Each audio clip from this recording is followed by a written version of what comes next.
ತಮಗೂ ಕೂಡ ಸರ್ 10 ನಿಮಿಷ ಸಮಯಾವಕಾಶ. ವೇದಿಕೆಯ ಮೇಲಿರುವಂಥ ಎಲ್ಲ ಗಣ್ಯರಿಗೆ ವಂದಿಸ್ತಾ, ಹಾಗೆ ಎದುರುಗಡೆ ಸಾಲಿನಲ್ಲಿ ಕುಳಿತಂಥ ಎಲ್ಲ ಮಹನೀಯರುಗಳಿಗೆ, ಪಂಡಿತರಿಗೆ ವಂದಿಸ್ತಾ ನನ್ನ ಒಂದು ಕೆಲವು ಅಭಿಪ್ರಾಯಗಳನ್ನು ಹೇಳಲಿಕ್ಕೆ ಪ್ರಾರಂಭ ಮಾಡ್ತೇನೆ. ಆರ್ಟ್ ಆಫ್ ಲಿವಿಂಗ್ನ ಸಂಸ್ಥಾಪಕರು ಆದಂಥ ಶ್ರೀ ರವಿಶಂಕರ್ ಹೇಳುವಂಥ ಮಾತು, ಎಕ್ಸ್ಪೆಕ್ಟೇಷನ್ಸ್ ರೆಡ್ಯೂಸ್ ಅವರ್ ಜಾಯ್ ಅಂತ. ನಮ್ಮ ನಿರೀಕ್ಷೆಗಳು ನಮ್ಮನ್ನು ಹುಸಿ ಮಾಡ್ತೇವೆ ಅಂತ. ಮಾರ್ಕ್ ಟ್ವೇನ್ ಅಂತ ಒಂದು ಅದ್ಭುತ ಒಂದು ಕಾದಂಬರಿಕಾರ, ಅಮೇರಿಕನ್ ರೈಟರ್, ಅವ ಒಬ್ಬ ಅದ್ಭುತ ಭಾಷಣಕಾರನೂ ಆಗಿದ್ದಂತೆ. And that is why he was invited everywhere to give the talk. But wherever he went, he wanted the publicity. ಅವು ಎಲ್ಲಿಗೆ ಹೋಗಿ ಭಾಷಣ ಮಾಡಿದ್ರು ಅಲ್ಲಿ ಸ್ವಲ್ಪ ಪಬ್ಲಿಸಿಟಿಯನ್ನು ಬಯಸ್ತಾ ಇದ್ದಂತೆ. And once he was invited to San Francisco. From Washington to San Francisco he traveled. He got down at the bus stop ಅಲ್ಲ, ಇದು ರೈಲ್ವೆ ಸ್ಟೇಷನ್. ಅಲ್ಲಿ ಇಳಿದಾಗ ಅವನಿಗೆ ಸ್ವಲ್ಪ ಆಶ್ಚರ್ಯ ಆಯ್ತಂತೆ. No publicity about his talk. ತನ್ನ ಭಾಷಣದ ಕುರಿತಾಗಿ ಇಲ್ಲಿ ಒಂದು ಪಬ್ಲಿಸಿಟಿ ಇಲ್ಲಲ್ಲ, ಒಂದು ಬ್ಯಾನರ್ ಇಲ್ಲ, ಒಂದು ಪೋಸ್ಟರ್ ಇಲ್ಲ. ಅವನಿಗೆ ಸ್ವಲ್ಪ ಡೌಟ್ ಬರಲಿ ಸ್ಟಾರ್ಟ್ ಆಯ್ತಂತೆ. ಇವತ್ತು ನನ್ನ ಭಾಷಣ ಉಂಟೋ ಇಲ್ಲ ಅಂತ ಒಂದು ಡೌಟ್ ಬರಲಿ ಸ್ಟಾರ್ಟ್ ಆಯ್ತಂತೆ. ಅದನ್ನು ಕಂಡುಹಿಡಿಯುವ ಪ್ರಯತ್ನ ಮಾಡ್ತಾನೆ. He went to a nearby shop, a green grocery ಶಾಪಿಗೆ ಹೋಗ್ತಾನೆ. ಹೋದಾಗ ನೇರವಾಗಿ ಅವ್ರ ಹತ್ರ ಕೇಳೋದಿಲ್ಲ, ಆ ಶಾಪ್ ಓನರ್ ಪ್ರಶ್ನೆ ಮಾಡ್ತಾನೆ, is there any talk in the evening so that a traveller could spend this time meaningfully ಅಂತ ಕೇಳ್ತಾನಂತೆ. ಒಂದು ಸಮಯವನ್ನು ಕಳೀಲಿಕ್ಕೆ ಇಲ್ಲಾದ್ರೂ ಒಂದು ಕಾರ್ಯಕ್ರಮ ಇದೆಯೋ ಸಾಯಂಕಾಲ ಅಂತ ಕೇಳ್ತಾನಂತೆ. ಆವಾಗ ಶಾಪ್ ಕೀಪರ್ ಅವರಿಗೆ ಉತ್ತರ ಕೊಡ್ತಾನಂತೆ, some talk has been arranged it seems. ಯಾವ ವಿಷಯದಲ್ಲಿ ಅಂತ ಕೇಳ್ತಾನಂತೆ. ಆನ್ ವಾಟ್ ಟಾಪಿಕ್ ಅಂತ. I do not know anything about the topic, but since morning people are busy with what purchasing tomatoes and eggs ಅಂತ ಹೇಳ್ತಾನೆ.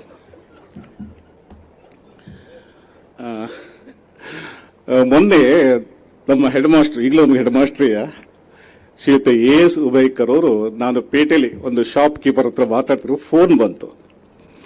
ನಾಳೆ ಬೆಳಿಗ್ಗೆ 10:00 ಕಾರ್ಯಕ್ರಮ ಪ್ರಾರಂಭ ಆಗ್ತದೆ, 10:00 ಇರ್ತಿರಲ್ಲ ಅಂತ ಕೇಳಿ. Yes sir, I start early ಅಂತ ಹೇಳಿದೆ. ಐ ಬಿ ಆನ್ ಟೈಮ್ ಅಂತ ಹೇಳಿದೆ. And you'll be one of the speakers ಅಂತ ಹೇಳಿದ್ರು. ಶೈಕ್ಷಣಿಕ ಗೋಷ್ಠಿಗೆ ಇಬ್ಬರು ಬರ್ತಾ ಇಲ್ಲ, you'll be one of the speakers. ಅವಾಗ ನನಗೆ ಅನಿಸ್ತು, ಒಂದು ಬಾಂಬ್ ಶೆಲ್ ನನ್ನ ತಲೆ ಮೇಲೆ ಬಿದ್ದಂಗೆ ಆಯ್ತು. ನನ್ನ ಆಲೋಚನೆ ಏನಿತ್ತು ಅಂತ ಹೇಳಿದ್ರೆ, ಕಾರ್ಯಕ್ರಮ ಬಂದೋಗೋದು, ನಿರಾಳವಾಗಿ ಬಂದೋಗೋದು, ಒಂದು ಕಡೆ ಕೂತ್ಕೊಳ್ಳೋದು, ಇಡೀ ಕಾರ್ಯಕ್ರಮ ಆಸ್ವಾದಿಸಿ ಹೋಗೋದು ಅಂತ ಆಲೋಚನೆ ಮಾಡ್ಕೊಂಡಿದ್ದೆ. ಯಾವಾಗ ಅವರು ಭಾಷಣ ಮಾಡಬೇಕು ಅಂತ ಅವರು ಹೇಳಿದ್ರು, ನನಗೆ ಅವಾಗ ಸ್ವಲ್ಪ ಟೆನ್ಷನ್ ಪ್ರಾರಂಭ ಆಯಿತು. ಯಾಕಂದರೆ I never address the audience that in the presence of my teachers. ನನ್ನ ಹೆಡ್ ಮಾಸ್ಟರ್ ಇದ್ದಾರೆ ಇಲ್ಲಿ, ಹಾಗೆ ನನಗೆ ಕಲಿಸಿದಂಥ NS ನಾಯಕರಿದ್ದಾರೆ, AR ನಾಯಕರಿದ್ದಾರೆ, ಶಶಿಕಲಾ ಹೆಬ್ಬಾರ್ ಅವರಿದ್ದಾರೆ, ಹಾಗೆ ಅನೇಕ ವಿದ್ವಾಂಸರು ಇಲ್ಲಿದ್ದಾರೆ. ಅವರನ್ನು ಉದ್ದೇಶಿಸಿ ಈ ವೇದಿಕೆಯಲ್ಲಿ ಮಾತನಾಡೋದು ನನಗೆ ಕಷ್ಟ ಆಗ್ಬೋದು ಅಂತ ಅನಿಸ್ತು. ಯಾಕಂದರೆ ಬೇರೆಲ್ಲ ವೇದಿಕೆಯಲ್ಲಿ ನಾನು ಅಡ್ರೆಸ್ ಮಾಡಿದ್ರೆ, I have address thousands of students, I have gone to many places, but here I find it difficult to address because of what the feeling I have inside the teachers are sitting in front of me ಅಂತ. ಒಂದು ಮಾತು ನಾನು ಇಲ್ಲಿ ಹೇಳಲಿಕ್ಕೆ ಇಷ್ಟಪಡ, ಪ್ರಾಯಶಃ ನನ್ನ ಬದುಕಿನಲ್ಲಿ ನನ್ನ ಪ್ರಥಮ ಭಾಷಣ ನಾನು ಮಾಡಿದ್ದು ನಮ್ಮ ಹೈಸ್ಕೂಲ್ ಹೆಡ್ ಮಾಸ್ಟರ್ ಎದುರಲ್ಲಿ ಅಂತ.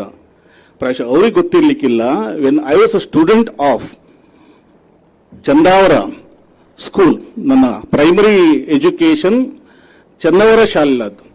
ನಾವು 4ನೇ ತರಗತಿ ಇದ್ದಾಗ ಅವಾಗ ನಮಗೆ ಒಬ್ಬ ಜಬರ್ದತ್ ಹೆಡ್ ಮಾಸ್ಟರ್ ಬಂದರು, ವಿಶ್ವನಾಥ್ ಮಾಸ್ಟರ್ ಅಂತ. ಅವರು ಮಲ್ಲಾಪುರದಿಂದ ಓಡಾಡ್ತಿದ್ರು. ಅವರು ಬಂದ ಮೇಲೆ ಆ ಶಾಲೆಯ ಒಂದು ಪಿಕ್ಚರೇ ಚೇಂಜ್ ಆಯಿತು.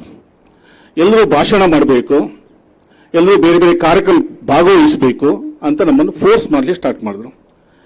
ಹಾಗೆಯೇ ದಟ್ ಇಸ್ ಆನ್ ನೆಹರು ಜಯಂತಿ ಆಯಿತು, ಚಿಲ್ಡ್ರನ್ಸ್ ಡೇ ಇಟ್ ಸೀಮ್ಸ್. ಒಂದು ದಿವಸ ಭಾಷಣ ಕಾರ್ಯಕ್ರಮ ಇಟ್ಕೊಳ್ತೇವೆ, ಮಲ್ಲಾಪುರ ಹೈಸ್ಕೂಲ್ ಹೆಡ್ ಮಾಸ್ಟರ್ನ ಕರಿತೇವೆ ಅಂತ ಹೇಳಿದ್ರು. ನೀವೆಲ್ಲ ಭಾಷಣ ಮಾಡಬೇಕು ಅಂತ ಒಂದು ಲಿಸ್ಟ್ ಮಾಡಿ ನನ್ನ ಹೆಸರನ್ನು ಸೇರಿಸಿದ್ರು.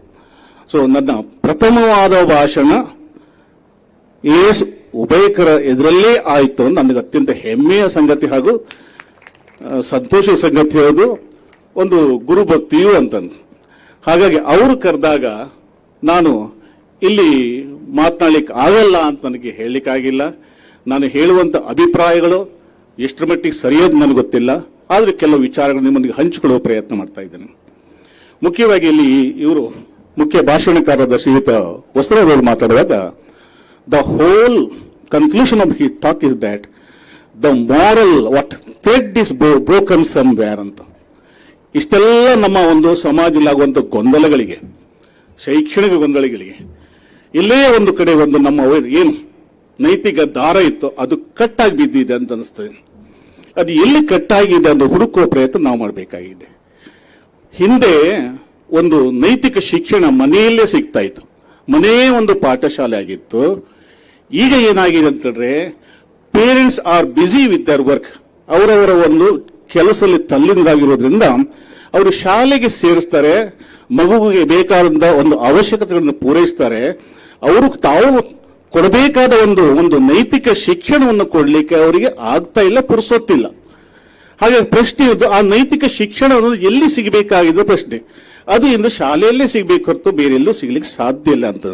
So the teachers have a bigger role to play than what imparting the knowledge and also giving the what moral education to the students.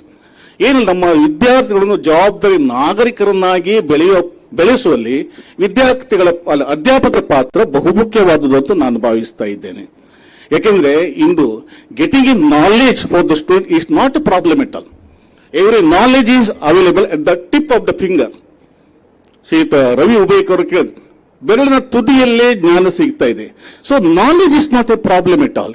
ಈಗ ಯಾವುದು ಸಮಸ್ಯೆ ಅಂತಂದ್ರೆ ಬದುಕೋಕಲ್ಲಿ ಹೇಳಿದ್ರು, ವಸ್ತ್ರವ್ರು ಹೇಳಿದ್ರು ಸೋಷಿಯಲ್ ಸ್ಕಿಲ್ಸ್ ಬೇಕು ಅಂತ ಹೇಳಿದ್ರು, ಮಾರಲ್ ಸ್ಕಿಲ್ಸ್ ಬೇಕು ಅಂತ ಹೇಳಿದ್ರು.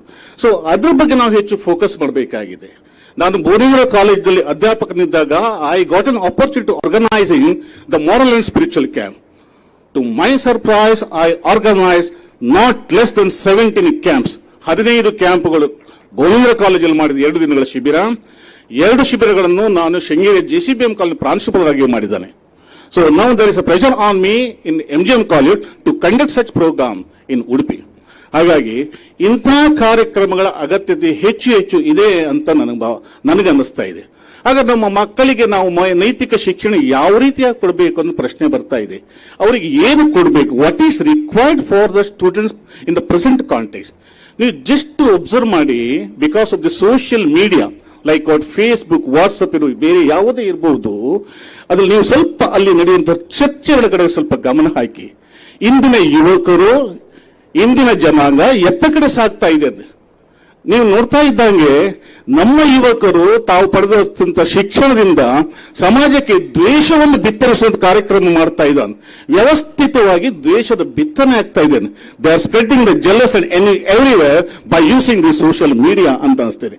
ಹಾಗಾಗಿ ನಾನೇನು ಅಂತ ಒಂದು ಯಾರ ನನ್ನ ಫೇಸ್ಬುಕ್ ಅಲ್ಲಿ ಅಕೌಂಟ್ ಅಲ್ಲಿ ಇದ್ರೆ ಇಂಥ ಚರ್ಚೆ ಆದ್ರೆ I immediately delete that name from my group.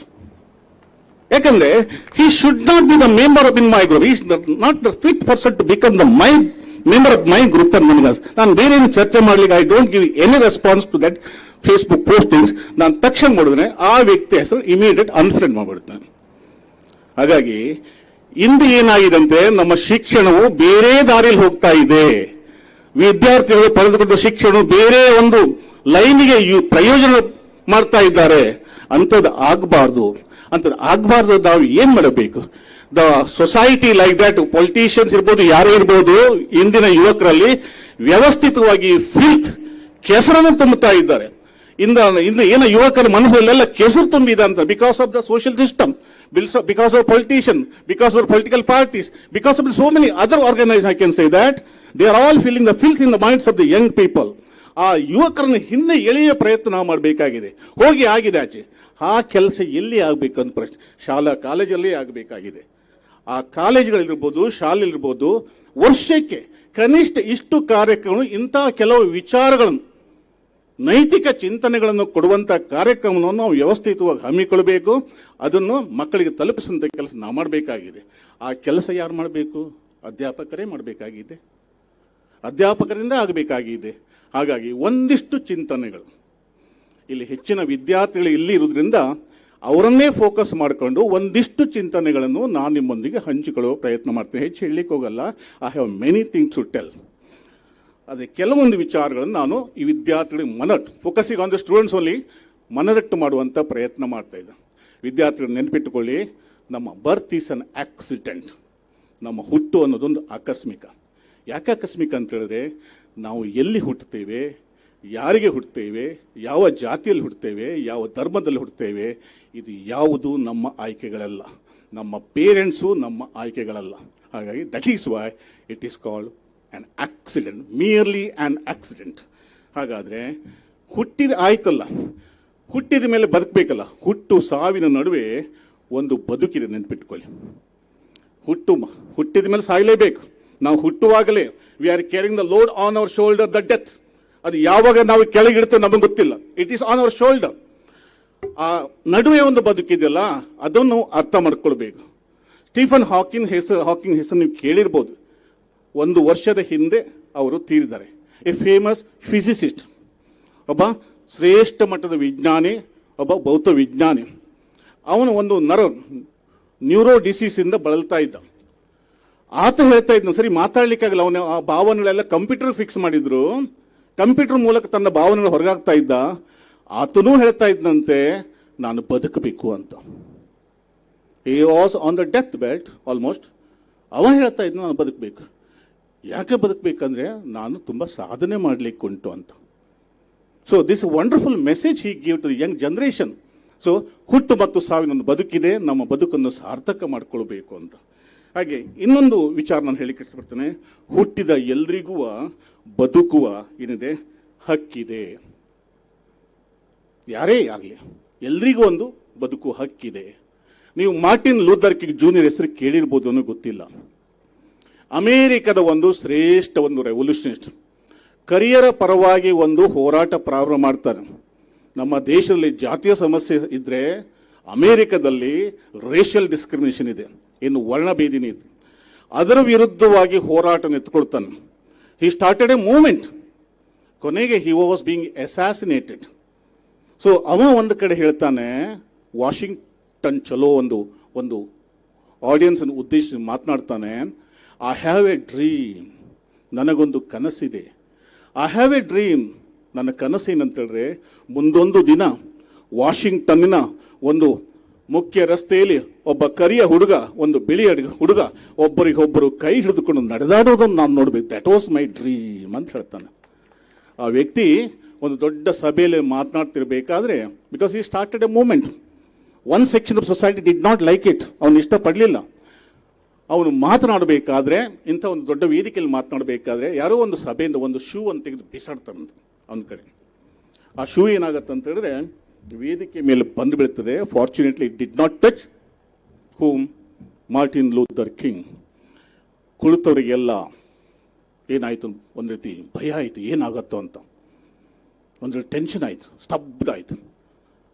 Washington ಇವರು ಏನು ಮಾಡ್ತಾರೆ, ಮಾರ್ಟಿನ್ ಲೂಥರ್ ಕಿಂಗ್ ಮೆಲ್ಲ ತನ್ನ ಸ್ಥಳದಿಂದ ಹೋಗಿ ಆ ಶೂ ಅನ್ನು ಎತ್ತುಕೊಂಡು ಬಲಗೈಯಲ್ಲಿ ಹಿಡ್ಕೊಂಡು he was displaying to the audience, ಜನರಿಗೆ ತೋರಿಸ್ತಾನಂತೆ. ನೋಡಿ, here is a white man who can understand. ಹೀಗೆ ಹೇಳ್ತಾ ಇದ್ದಂತೆ, ಇಲ್ಲೊಬ್ಬ ಬಿಳಿಯ ಇದ್ದಾನೆ, he can understand the problems of the black people. They are unable to wear the shoes. I would be much obliged to him if he gives out another shoe ಅಂತ ಹೇಳ್ತಾನಂತೆ. ಅಂತ ಒಂದು ವ್ಯಕ್ತಿಯನ್ನು ನಾವು ಕೊಂದಿದ್ದೇವೆ. He was being assassinated. ಒಂದು ವೇಳೆ ಅಮೆರಿಕಲ್ಲಿ Obama ಅಂತ ಅಧ್ಯಕ್ಷನಾಗಿದ್ದರೆ, that is because of the movement started by this Martin Luther King. ಹಾಗಾಗಿ ಬದುಕೆ ಅನ್ನೋದು, ಬದುಕು ಒಂದು ಹೋರಾಟ. ನೆನಪಿಡುವ ಎಲ್ಲರಿಗೂ ಬದುಕು ಹಕ್ಕಿದೆ. ಆದರೆ ನಾವು ಇನ್ನೊಂದು ಸತ್ಯವನ್ನು ಅರ್ಥ ಮಾಡ್ಕೊಳ್ಬೇಕು. ನಾವು ಹುಟ್ಟುವಾಗ ಏನನ್ನೂ ತರಲಿಲ್ಲ, ಕೊಂಡು ಹೋಗುವಾಗ ಏನನ್ನೂ ಕೊಂಡೋಗುವುದಿಲ್ಲ. ಅಲೆಕ್ಸಾಂಡರ್ ದ ಗ್ರೇಟ್ ಕತೆ ನಿಮಗೆ ಗೊತ್ತುಂಟು. ಆತ ಭಾರತ ದೇಶಕ್ಕೆ ಬಂದದ್ದು. ಇಡೀ ಭಾರತವನ್ನು ಗೆಲ್ಲುತ್ತೆ ಅನ್ನೋ ಒಂದು ಪಣತಟ್ಟು ಬಂದವನು ಕೊನೆಗೆ ಗೆಲ್ಲಲಾರದೆ ವಾಪಸ್ ಆಗ್ತಾನೆ. ಹೋಗುವಾಗ ಒಂದು ರೋಗಕ್ಕೆ ತುತ್ತಾಗ್ತಾನೆ. ಅವನು ಬ್ಯಾಬಿಲೋನಿಯದಲ್ಲ ಸಾಯ್ತಾನೆ. ಸಾವು ಖಚಿತ ಆದ ಕೂಡಲೇ ಅವ ತನ್ನ ಒಟ್ಟಿಗಿರುವಂಥ ಕಮಾಂಡರ್ನ ಕರೆದು ಹೇಳ್ತಾನೆ, ಅವನು ಕರೆದು ಒಂದು 3 ಸೂಚನೆಗಳು ಕೊಡ್ತಾನೆ. You must follow these 3 instruction strictly after my death. ನಾನು ಸತ್ತ ನಂತರ ಆ 3 ಸೂಚನೆಗಳು ನೀವು ಪಾಲಿಸಬೇಕು ಅಂತ. ಕಮಾಂಡ್ ಹರ್ ಅಕ್ಸೆಪ್ಟೆಡ್, ಒಪ್ಪಿಕೊಳ್ತಾನೆ. ಆ 3 ಸೂಚನೆಗಳು ಯಾವುದು ಕೇಳ್ತಾನೆ ಕಮಾಂಡರ್. ಅಲೆಕ್ಸಾಂಡರ್ ಹೇಳ್ತಾನೆ, ಮೊದಲನೆಯದು, ನನ್ನ ಹೆಣವನ್ನು ನನಗೆ ಚಿಕಿತ್ಸೆ ನೀಡಿದಂಥ ವೈದ್ಯರೇ ಹೊತ್ತುಕೊಂಡು ಹೋಗಬೇಕು ಅಂತ. ನಂಬರ್ 1. ನಂಬರ್ 2, ಎರಡನೆಯದು, ನಾನು ಇಷ್ಟು ಎಕ್ಸ್ಪ್ಯಾನ್ಷನ್ ಮಾಡಿ ಸಾಮ್ರಾಜ್ಯ ವಿಸ್ತರಣೆ, ಒಂದಿಷ್ಟು ಆಸ್ತಿ ವೈದ್ಯುಡ ಗಳಿಸಿದಲ್ಲ, ಅದೆಲ್ಲ ನನ್ನ ಹೆಣದ ಮೇಲೆ, ಎದೆ ಮೇಲೆ ಹರಡಾಕಬೇಕು ಅಂತ. ಮೂರನೆಯದು, ನನ್ನನ್ನು ಹೂಳುವಾಗ ಏನಂತ, ನನ್ನ 2 ಕೈಗಳು ಆಕಾಶಕ್ಕೆ ಕಾಣಿಸ್ತಾ ಇರಬೇಕು ಅಂತ. ಓಕೆ, ಎಗ್ರೀಡ್, ಒಪ್ಪಿಕೊಂಡ್ವಿ. ಆಗ ಕಮಾಂಡರ್ ಕೇಳಿದ್ರು, ನೀವು ಹಿಡಿದೆಲ್ಲ ಮಾಡ್ತೀವಿ, ಇದೆಲ್ಲ ಯಾಕೆ ನೀವು ಒಂದು ಸ್ವಲ್ಪ ಹೇಳಿದ್ರೆ ನಮಗೆ ಸಂತೋಷ ಆಗತ್ತಂತ. ಆವಾಗ ಅವರು ವಿಶ್ಲೇಷಣೆ ಮಾಡಿ ಹೇಳ್ತಾ ಅಂತ ಅಲೆಕ್ಸಾಂಡರ್ ದ ಗ್ರೇಟ್, ನೋಡಿ, ಮೊದಲನೆಯದು, ವೈದ್ಯರೇ ಯಾಕೆ ನನ್ನ ಹೆಣವನ್ನು ಹೊರಬೇಕು ಅಂತ ಹೇಳಾದ್ರೆ, ನನಗೆ ರೋಗ ಬಂದಾಗ ಇಷ್ಟೆಲ್ಲ ವೈದ್ಯರು ನನಗೆ ಚಿಕಿತ್ಸೆ ನೀಡಿದ್ರಲ್ಲ, ಯಾರಿಗೂ ನನ್ನನ್ನು ಬದುಕಿಸ್ಲಿಕ್ಕಾಗಿಲ್ಲ. ಈ ಸತ್ಯ ಜಗತ್ತಿಗೆ ಅರ್ಥ ಆಗಬೇಕು. ಎರಡನೆಯದು, ನಾನು ಏನು ಸಂಪತ್ತನ್ನು ಗಳಿಸಿದ್ನಲ್ಲ, ನನ್ನ ಎದೆ ಮೇಲೆ ಯಾಕೆ ಬೀಸಾಡಬೇಕು ಅಂತ ಹೇಳಿದ್ರೆ, ಹರಡಬೇಕು ಅಂತ ಹೇಳಿದ್ರೆ, ನಾನು ಹೋಗುವಾಗ ಇದು ಯಾವುದು ನನ್ನ ಪ್ರಯೋಜನಕ್ಕೆ ಬರುವುದಿಲ್ಲ. ಮೂರನೇದು ಅಂತ ಹೇಳಿದ್ರೆ, ಕೈಗಳು ಯಾಕೆ ಕಾಣಿಸ್ಬೇಕು ಆಕರ್ಷಕ ಅಂತ ಹೇಳಿದ್ರೆ, the next generation should understand, ನಾವು ಬರಿಗೈಲೇ ಬಂದಿದ್ದೇವೆ, ಬರಿಗೈಲೇ ವಾಪಸ್ ಆಗ್ತಾ ಇದ್ದೇವೆ ಅಂತ. ಈ ಸತ್ಯ ಜಗತ್ತಿಗೆ ಅರ್ಥ ಆಗಬೇಕು ಅಂತ ಅಲೆಕ್ಸಾಂಡರ್ ದಿ ಗ್ರೇಟ್ ಹೇಳ್ತಾನೆ. ಹಾಗಾಗಿ ಮೂರನೆಯದು, ಮುಂದಿನ ಒಂದು point, just give the points only, ಸಮಯ ಹೆಚ್ಚಿಲ್ಲ. ಬದುಕೇ ಒಂದು ಹೋರಾಟ. ನೆಲ್ಸನ್ ಮಂಡೇಲ ಕತೆ ನಿಮ್ಗೆ ಗೊತ್ತುಂಟು. How many years he was in jail, just imagine, more than 27 years. ಒಂದು ಹಂತದಲ್ಲಿ ಅವನು ಕೊಲ್ಲೋ ಪ್ರಯತ್ನ ಮಾಡಿದ್ರು. ಅದು ಇಂಟರ್ನ್ಯಾಷನಲ್ ಆರ್ಗನೈಸ್ ಒತ್ತಡ ಹಾಕಿದ್ರೆ ಅವನು ಕೊನೆಗೆ ಬಿಡುಗಡೆ ಮಾಡಿದ್ರು. ಅವನು ಎಷ್ಟು ವರ್ಷ ಹೋರಾಟ ಮಾಡಬೇಕಾಯ್ತು ನೋಡಿ. ಅವನಿಗೆ ಕೊನೆಗೆ ರಾಷ್ಟ್ರಾಧ್ಯಕ್ಷನಾಗ್ತಾನೆ. ಪ್ರಾಯಶಃ ಭಾರತ ದೇಶ ಪ್ರಪ್ರಥಮ ಬಾರಿಗೆ ರಾಷ್ಟ್ರದವರನ್ನು ಬಿಟ್ಟು ಹೊರಗಡೆ ಕೊಟ್ಟಂತ ಭಾರತ ರತ್ನ ಅದು ನೆಲ್ಸನ್ ಮಂಡೇಲಿಗೆ ಇರಬಹುದು ಅಂತ ಅನಿಸ್ತದೆ. ಹಾಗಾಗಿ ನಾವು ಬದುಕಲ್ಲಿ ಸಾಧನೆ ಮಾಡಿದಾಗ ಜನ ನಮ್ಮನ್ನು ಗುರುತಿಸ್ತಾರೆ. ಹಾಗಾಗಿ ನಾವು ಸಾಧನೆ ಮಾಡಬೇಕು. Life is a struggle. ಮುಂದಿನದು, ನಥಿಂಗ್ ಈಸ್ ಇಂಪಾಸಿಬಲ್. ಇದು ಹೆಚ್ಚಿನ ಗೊತ್ತುಂಟು. The word impossible it is not found in my dictionary ಅಂತ ನೆಪೋಲಿಯನ್ ಬೋನಾಪಾರ್ಟ್ ಹೇಳಿತ್ತು. ನೆಪೋಲಿಯನ್ ಬೋನಾಪಾರ್ಟ್ ಕಥೆ ನಿಮಗೆಲ್ಲ ಗೊತ್ತಿದೆ, ನಾನೇನು ಹೇಳಬೇಕಾದಿಲ್ಲ. ನೋಡಿ, ಅವನದು ಬದುಕು ಹೋರಾಟ. He rose up from the level of the soldier to the level of the emperor. Remember that. ಒಬ್ಬ ಸೈನಿಕನಾದವನು ಫ್ರಾನ್ಸ್ ದೇಶದ ಮಹಾ ಚಕ್ರವರ್ತಿಯಾಗಿ ಬೆಳೆದ. ಜೀವನದುದ್ದಕ್ಕೂ ಯುದ್ಧ ಮಾಡೇ ಕಳೆದ. Even the battle field he use to take the rest for 10 minutes and he's what fighting was continues. ಆತ ಹೇಳ್ತಾ ಇದ್ದಂತೆ, ಆ ಇಂಪಾಸಿಬಲ್ ಅನ್ನೋ ಶಬ್ದ ನನ್ನ ಡಿಕ್ಷನರಿಯಲ್ಲಿ ಇಲ್ಲ, ಶಬ್ದ ಭಂಡಾರದಲ್ಲಿ ಇಲ್ಲ ಅಂತ ಹೇಳಿದ. ಒಮ್ಮೆ ಏನಾಗತ್ತೆ ಅಂತ ಹೇಳಿದ್ರೆ, he was the biggest inspiration ಬೇಕು ಅಂತ ಹೇಳಿ ಮೇನ್ ಸ್ಪೀಕರ್, ಮೋಟಿವೇಶನ್ ಬೇಕು ಅಂತ ಹೇಳಿ he was the biggest motivator and ಇನ್ಸ್ಪೈರರ್.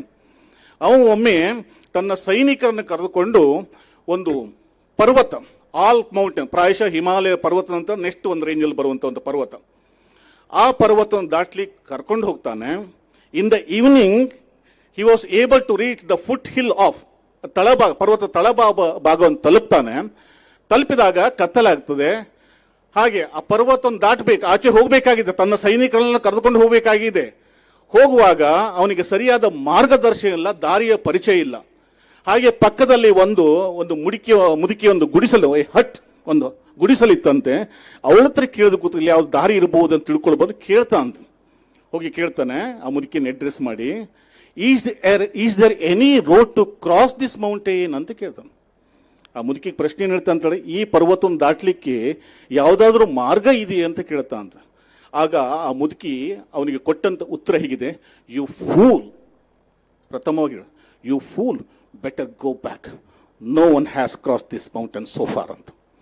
ಎಲ್ಲ ಮೂರ್ಖನೇ, ನೀನು ವಾಪಸ್ ಹೋಗು, ಇಲ್ಲಿವರೆಗೆ ಈ ಪರ್ವತವನ್ನು ದಾಟಿದವರು ಯಾರೂ ಇಲ್ಲ, ಹೋಗು ಅಂತ ಹೇಳ್ತೀನಿ.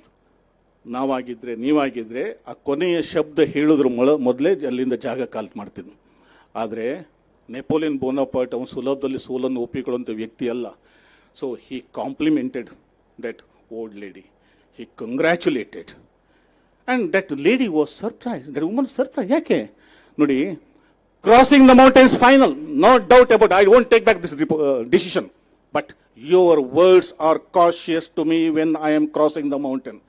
This speaks of the personality ಅಂತ ಹೇಳಿ. ಇಂಥ ಮೋಟಿವೇಟರ್ಗಳು ನಮ್ಮ ವಿದ್ಯಾರ್ಥಿಗಳಿಂದ ಬೇಕಾಗಿದೆ. ನಮ್ಮ ಅಧ್ಯಾಪಕರು ಅದನ್ನು ವಿದ್ಯಾರ್ಥಿಗೆ ತೋರಿಸಿಕೊಡ್ಬೇಕಾಗಿದೆ. ಸೊ ನೆಕ್ಸ್ಟ್ ಪಾಯಿಂಟ್, ಸೋಲೆ ಗೆಲುವಿನ ಸಮಯ ಆದರೆ ದಯವಿಟ್ಟು ಸೂಚನೆ ಕೊಡಬೇಕು. Okay sir, I am rather tempted to speak more. Okay. Anyway, ಸೋಲೆ ಗೆಲುವಿನ ಮೂಲ ನಿಮಗೆಲ್ಲ ಗೊತ್ತಿದೆ. Failures are the stepping stone to success ಅಂತ. ಎಬ್ರಹಾಂ ಲಿಂಕನ್ ಕತೆ ನಿಮ್ಗೆ ಗೊತ್ತುಂಟು. He also fought for the black people, for the negroes. ಅವನ ಬದುಕಿನ ಕಥೆಯನ್ನು ಓದಿ, ಅವನ ಬಯೋಗ್ರಫಿ ಓದಿ, ಬದುಕಿದ್ದಕ್ಕೆ ಸೋಲುಗಳ ಸರಮಾಲೆ ಅವನು. ಎಷ್ಟು ಸೋಲುಗಳನ್ನು ಕಂಡಿದ್ದಾನೆ ಕಂಡಿದ್ದಾನೆ ಗೊತ್ತಾ ಅವನ ಬದುಕಲ್ಲಿ. ಕೊನೇ ಹಂತದಲ್ಲಿ ರಾಷ್ಟ್ರಾಧ್ಯಕ್ಷನಾಗಿ ಎಲೆಕ್ಟ್ ಆದ. ಅದು ಸೆಕೆಂಡ್ ಟರ್ಮಲ್ಲಿ ಎಲೆಕ್ಟ್ ಆದಾಗ ಅವನನ್ನು ಅಸೈನೆಂಟ್ ಮಾಡಿದ್ದಾನೆ. ಅವ ಒಂದು ಕಡೆ ಮಾತು ಹೇಳ್ತಾನೆ, ನಾನು ಈ ಅಮೇರಿಕದ ರಾಷ್ಟ್ರಾಧ್ಯಕ್ಷನ ಆದದ್ದು ಹೇಗೆ ಅಂತ ಪ್ರಶ್ನೆ ಇಡ್ತಾನೆ. ಹೇಗಿಡ್ತಾನಂತಂದ್ರೆ, ತಾನು ವಿದ್ಯಾರ್ಥಿಯಾಗಿದ್ದಾಗ I was a poor student, ನಾನು ಒಂದು ಬಡ ವಿದ್ಯಾರ್ಥಿಯಾಗಿದ್ದೆ, ಪುಸ್ತಕವನ್ನು ಕೊಂಡುಕೊಳ್ಳುವಂಥ ಓದುವಂಥ ಶಕ್ತಿ ನನ್ನ ಹತ್ರ ಇರಲಿಲ್ಲಾಗಿತ್ತು.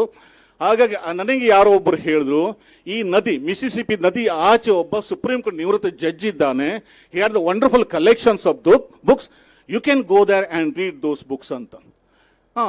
ಆಸೆ ಹುಟ್ಟಿತು.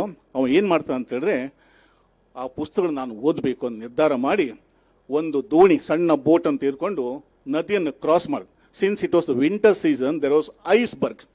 ಆ ದೋಣಿ ಏನಾಗುತ್ತೆ, ಒಂದು ಐಸ್ಬರ್ಗ್ ಡ್ಯಾಶ್ ಆಗುತ್ತೆ. ಅಬ್ರಹಾಂ ನದಿಲಿ ಬೀಳ್ತಾನೆ. ಈಜು ಗೊತ್ತಿದೆ, ಈಜಿಂದ ಆ ನದಿಯನ್ನು ಕ್ರಾಸ್ ಮಾಡಿ ultimately he reach the place. ಹೋಗಿ ನೇರವಾಗಿ ನಿಮ್ಮ ಪುಸ್ತಕ ಓದ್ಲಿಕ್ಕೆ ಬಿಡಿ ಅಂತ ನೇರವಾಗಿ ಕೇಳಲಿಲ್ಲ.